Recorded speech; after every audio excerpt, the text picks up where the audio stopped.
তন্ময়বাবু, আপনার কাছে আমি খুব বেসিক একটা প্রশ্ন করব। আপনি নিজে বেসরকারি হাসপাতালে কর্মরত থেকেছেন, আপনি জানেন সরকারি হাসপাতালের অবস্থাও জানেন।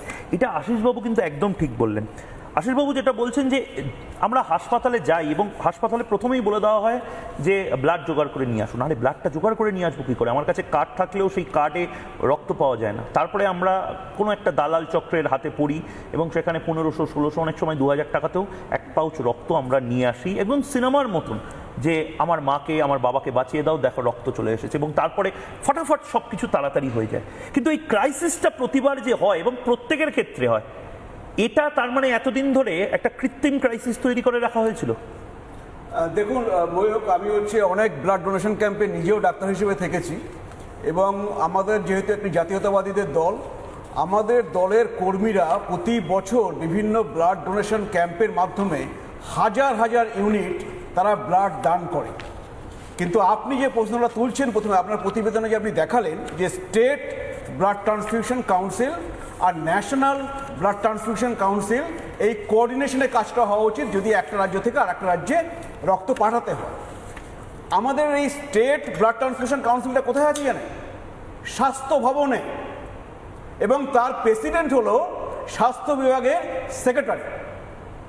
তাহলে আপনি দেখতে পাচ্ছেন যে স্টেট ব্লাড ট্রান্সফিউশন কাউন্সিলের যে কাজ, যে নজরদারি করা এবং যে কেন্দ্রীয় আইন আছে ন্যাশনাল ব্লাড পলিসি, বা সেইগুলোকে ইমপ্লিমেন্ট করা, প্রয়োগ করা, সেইগুলো যদি করা না হয় তখন এই অসাধু ব্যবসায়ীরা ব্যবসা চালাতে পারে। এবং সেই চালাতে তারা পারে এই কারণ যেগুলো তাদেরকে রেগুলেট করবে, যাদের নিয়ন্ত্রণ করবে, তারা চোখ বন্ধ করে বসে থাকে। কারণ পেছনে থাকে এই সরকারের যেটা ছিল তৃণমূলের সরকার, তার নেতা মন্ত্রীরা। তখনই সেই রাজ্যে এইগুলো হতে পারে।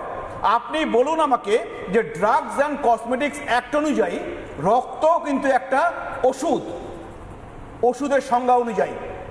তার মানে ড্রাগ কন্ট্রোলারের দায়িত্ব যে ব্লাড যে ব্যাংক আছে সেটা তারা লাইসেন্স তাদের রিনিউ করার সময় তাদের লাইসেন্স মতন তারা কাজ করছে কিনা, তারা কোনো অপপ্রয়োগ করেছে কিনা। তো সেইটা কি আমাদের রাজ্যের ড্রাগ কন্ট্রোলার করেছেন? তাহলে এখন প্রশ্ন তারা কেন কাজ করতে পারেননি? তাদের পেছনে কি চাপ ছিল এই সরকারের নেতা মন্ত্রীরা, যারা এই পয়সার ভাগ পাচ্ছিলেন? আজকে আপনি ভাবতে পারেন যে কোঠারি যে আপনি বললেন, সেখানে নাকি 6 মাসে 42,367 ইউনিট রক্ত তারা জোগাড় করেছে।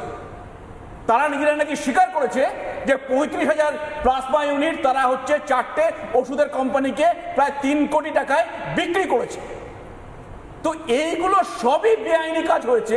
কিন্তু এই সরকার যতক্ষণ না একটি ডাক্তার সে ধর্ষণ হয়ে খুন হয়েছে, ততক্ষণ পর্যন্ত রাজ্যের মানুষ জানতে পারেনি ওই আর.জি. কর মেডিকেল কলেজে কিরকম দুর্নীতির বাসা বেঁধেছিল।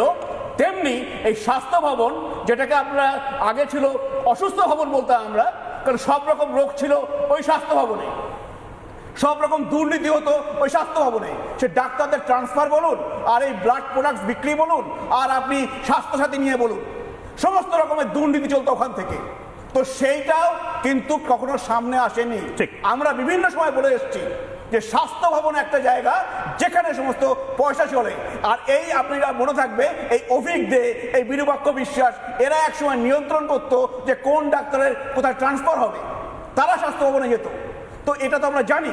তো এটা সুতরাং এটা ভাববেন না যে শুধু এই ব্যবসায়ী বা ব্লাড ব্যাংকরা এর সাথে যুক্ত আছে। না, মাথা না থাকলে এগুলো হয় কখনো? বৃহত্তর র্যাকেট রয়েছে, সিন্ডিকেট রয়েছে।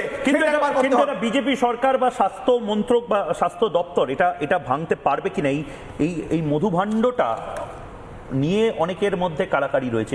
এটা ভাঙা যাবে কিনা সেটা সবচেয়ে বড়। দেখুন ময়ূক, আমি বিশ্বাস করি না কেন করা যাবে না, এই জন্যে যে সরকার দরকার হলে নতুন আইন আনতে পারে, এমন শাস্তি দিতে পারে যে তাহলে যারা ভয় পায় 10 বছরের জেল করে দিক, একজনকে ধরে জেলে ঢুকিয়ে দিক, তাহলে অন্যরা ঠিক হয়ে যাবে। ঠিক।